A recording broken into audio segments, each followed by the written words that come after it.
FedNow makes all the other competitors, digital payment platforms, shakes in their boots. This article is brought to us from seekingalpha.com, written May 24th, 2023, titled FedNow Makes PayPal a Value Trap.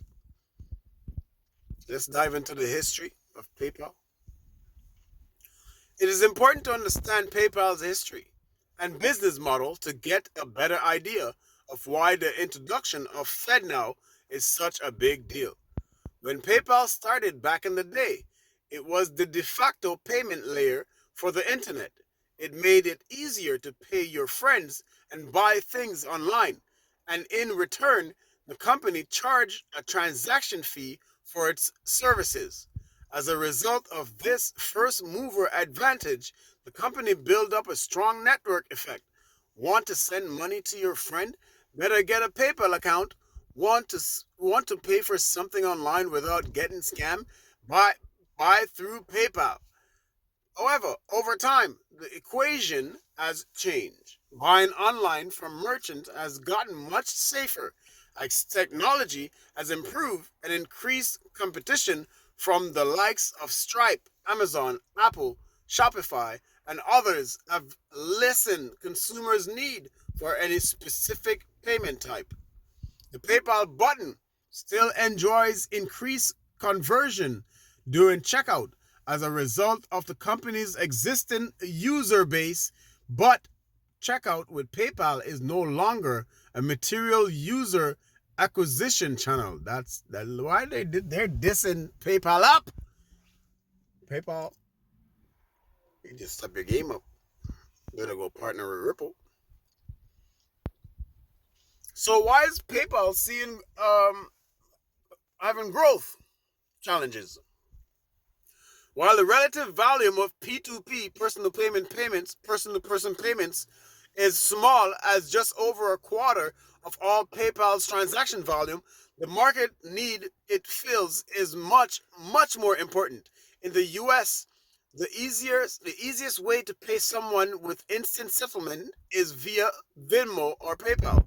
Zelle and Cash App have tried to horn in on this market as the banks and other companies have realized the opportunity, but easier but user adoption has been relatively weak. Zelle's user adoption has been relatively weak, experiencing poor. And if Venmo works fine, wow. And if Venmo works fine, and then why bother setting up Cash App? Wow. FedNow is set to change all that. Unlike Zelle, FedNow is set to enable instant settlement at the base level between banks. Wow. And how is FedNow able to do that? Instant settlement. This entirely removes the need for PayPal and Venmo in P2P institutions. I was reading an article just now about Ripple and Bank of America. Bank of America? How do you use a title like that if you don't have no connection with the government of America? So how the heck does FedNow has a technology that can move money to another banking institution instantly over XRP? Not saying that XRP is the only one that can do that, but saying like it's the only significant one. Mm-hmm. The UK has an analogous financial solution called Fast Payments, which is integrated at the bank transfer level. So same thing as the FedNow. As a result, an app similar to Venmo simply doesn't exist there. There's no need for a third-party instant settlement layer. Remind me of Ripple. Settling up with a friend after dinner or drinks, just send them the money instantly into their bank account. In short, we're worried that this is what will happen to PayPal. The company will continue to exist and print cash, but not as a result of growth, rather inertia.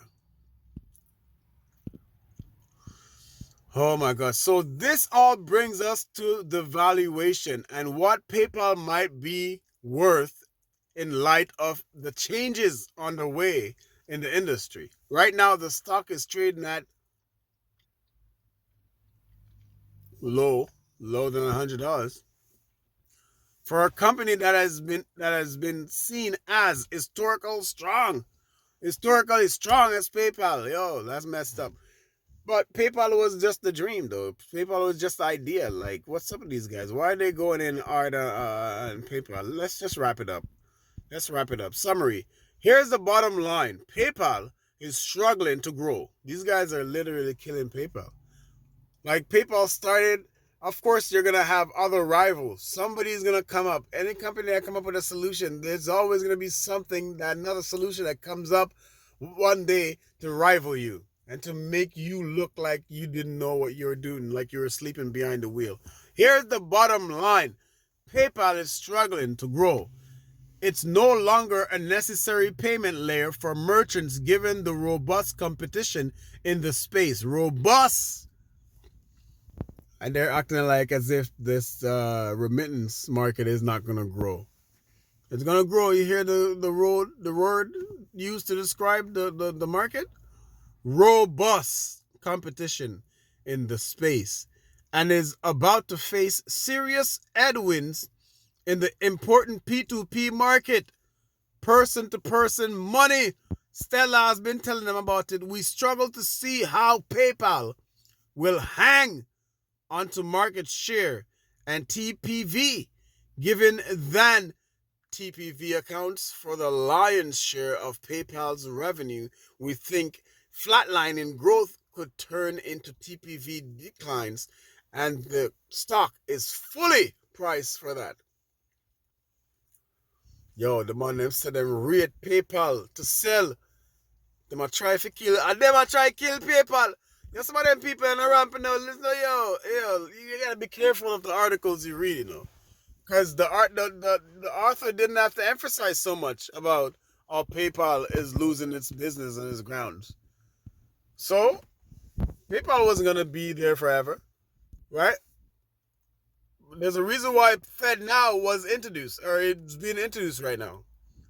It's to challenge. They wanted to challenge Bitcoin, but I think they're going after Ripple.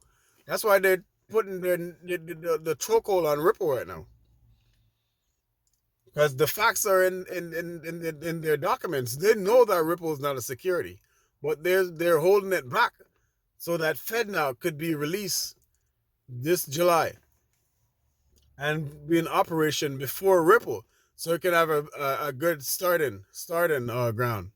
Because Ripple is growing all over the world. Ripple is in Asia. Ripple is in Europe, and Ripple is in Africa. Ripple is still growing. Most of its business is outside of America. Yes, which is sad and shameful, but that is the truth. It's a technology that offer a good use case, and other institutions and banks and businesses are using it actively, live right now. Hence why they're seeing record growth every year. So of course FedNow has to be put in play, because trust me, the banks do not want to give up their power.